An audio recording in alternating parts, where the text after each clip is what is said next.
सभी को प्रमोद मित्तल का सादर प्रणाम। आप मेरे YouTube चैनल को सब्सक्राइब करें, शेयर करें, अच्छा लगे तो लाइक ज़रूर करें। हर बार की तरह इस बार भी मैंने क्वार्टर फोर्थ सैलरी रिटर्न, जो कि अपन अप्रैल से मई के बीच में भरते हैं, के संबंध में एक एक्सेल शीट तैयार की है, जिसमें आप डाटा फिल करके मुझे भेज सकते हैं। इसके लिए आपको केवल ये शीट भरनी है तथा पे मैनेजर के आईडी और पासवर्ड या पे मैनेजर से जो क्वार्टरली रिपोर्ट निकलती है वो साथ में प्रोवाइड करवा दीजिए। आपके क्वार्टर फोर्थ का फाइल होने में कोई दिक्कत नहीं होगी। हाँ, एक चीज़ याद रखिए, अगर किसी ने चालान जमा करवाया है तो वो चालान ज़रूर साथ में भिजवाएं। एक्सेल शीट के बारे में पहले भी मैंने वीडियो बनाए हैं और इस वीडियो में भी अगर कोई आपको समस्या आ रही हो तो मुझे फ़ोन करके या व्हाट्सएप पे पूछ सकते हो। एक्सेल शीट को मैंने दो विभागों में विभाजित किया है। पहला है ओल्ड स्कीम, जिसने ओल्ड स्कीम का ऑप्शन चूज कर रखा हो वो फर्स्ट शीट में फिल करें। जिसने न्यू स्कीम ले रखी हो सेकंड शीट में अपना डाटा फिल करें।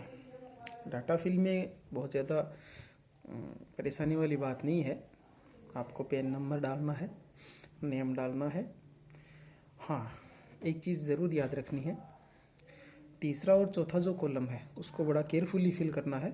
उसमें आपको, अगर आप ट्रांसफ़र हो कि दूसरी डीडीओ के यहाँ से आए हो तो आपको दोनों में डिटेल फिल करनी है।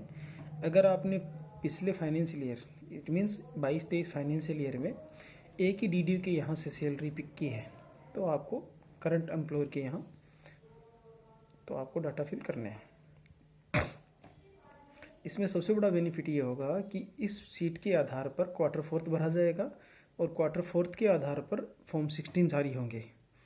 फॉर्म 16 जारी करते समय आपका जो फॉर्म 16 है वो करेक्ट जारी हो, करेक्ट इश्यू हो आपको। इसके लिए ये एक्सेल शीट प्रॉपरली तरीके से मैंने बनाई है। आपके द्वारा दिया गया वेतनड्रा मानचित्र में ऐसा कहीं भी शो नहीं होता है कि पिछले डीडीओ के यहाँ से आपकी कितनी सैलरी उठी है, यहाँ से कितनी उठी है, तो आपका फॉर्म 16 रॉन्ग हो जाता है, जिसकी वजह से आपको इनकम टैक्स की रिटर्न भरते समय परेशानी होती है। मेरा आपसे निवेदन रहेगा कि इस एक्सेल शीट को भरने के लिए आप दोनों जो सैलरी हैं, जो व्यक्ति ट्रांसफ़र होकर के दूसरी स्कूल में गए हैं या आए हैं, उनके प्रॉपर डाटा फिल करें, जिससे 16 नंबर जनरेट होने में किसी प्रकार का समस्या नहीं हो। एक निवेदन और रहेगा, जिस किसी भी व्यक्ति की सैलरी फरवरी की सैलरी अगले अप्रैल में पिक होती है या कोई एरियर 21 मार्च से पहले पिक हो जाता है, इनकेस हो जाता है, वो डाटा इसमें ज़रूर फिल करें। केवल वेतनड्रा को देखते हुए इस सीट को ना बनाएं। लेटेस्ट GA55 निकालें, 31 मार्च के बाद में GA55 निकालें। निकालने के बाद में उसमें जो ग्रोस सैलरी आई है वो ग्रोस सैलरी करंट एम्प्लॉयर और प्रीवियस एम्प्लॉयर दोनों को मिलाते हुए इक्वल होनी चाहिए। ये थोड़ा ध्यान रखें, जिससे 16 नंबर बनाने में आसानी रहे। आगे चलें तो अगर कोई HRA की छूट लेना चाहता है तो कॉलम नंबर ई में भरें। अगर किसी के हाउसिंग लोन है, 2 लाख तक का इंटरेस्ट का छूट लेना चाहता है तो कॉलम नंबर F में भरें। उसकी अदर कोई इनकम है, दूसरी कोई भी इनकम हो, जैसे कई बार FD के इंटरेस्ट की इनकम आती है या और कोई इनकम होती है, वो इनकम आप इसमें फिल कर सकते हैं। तो एज का ऑप्शन है वो 1.5 लाख तक की आप सभी लोग को ध्यान ही है, सेविंग के बारे में होता है। ITD जो मेडिक्लेम इंश्योरेंस है, इसमें ध्यान रखें RGHS की छूट ना लें, क्योंकि RGHS एक इंश्योरेंस नहीं है। सेक्शन 80D में इंश्योरेंस की छूट मिलती है। अगर आपने कोई मेडिक्लेम इंश्योरेंस करवा रखी हो या कोई प्रिवेंटिव एक्सपेंसेस हो आपके, जिसके संबंध में आपके पास सफिशिएंट रसीदें वगैरह हो, डीडीओ संतुष्ट हो, तो आप छूट ले लीजिए। सेक्शन 80 में एजुकेशन लोन का कोई इंटरेस्ट हो उसकी छूट मिलती है। कॉलम के मैंने इसलिए रखा है, जैसे आपके TU का 1.25 लाख तक का अगर विकलांगता है तो उसकी छूट मिलती है 75,000 की और 1.25 लाख की, या और कोई डिडक्शंस हो, जैसे आपके TGG का हो, TDD का हो, और कोई भी छूट हो तो वो दे दीजिए। सेविंग इंटरेस्ट का मैंने सेपरेटली कॉलम रखा है। 10,000 तक की छूट ऑटोमेटिकली आपको सिस्टम के द्वारा दे दी जाएगी। इसके आगे ऑटोमेटिक सारा टैक्स कैलकुलेट होगा, आपको कुछ भी करने की जरूरत नहीं है। कॉलम नंबर S और T में जितना टैक्स जिस एम्प्लॉयर के यहाँ से आपका काटा गया वो फिल कीजिए। करंट एम्प्लॉयर के यहाँ से काटा गया वो करंट एम्प्लॉयर का फिल कीजिए। अगर आप ट्रांसफ़र होके आए हो तो प्रीवियस एम्प्लॉयर ने जितना टीडीएस काटा वो वहाँ से फिल कीजिए।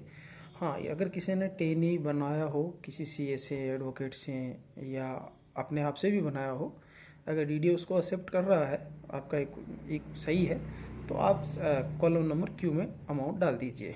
एक चीज़ का ध्यान रखिए, कॉलम नंबर वी में या तो अमाउंट माइनस आनी चाहिए या जीरो आनी चाहिए। अगर प्लस में अमाउंट आ रही है, इसका मतलब ये है कि आपके द्वारा टैक्स कम काटा गया है, आपके नोटिस आने के चांसेस रहेंगे।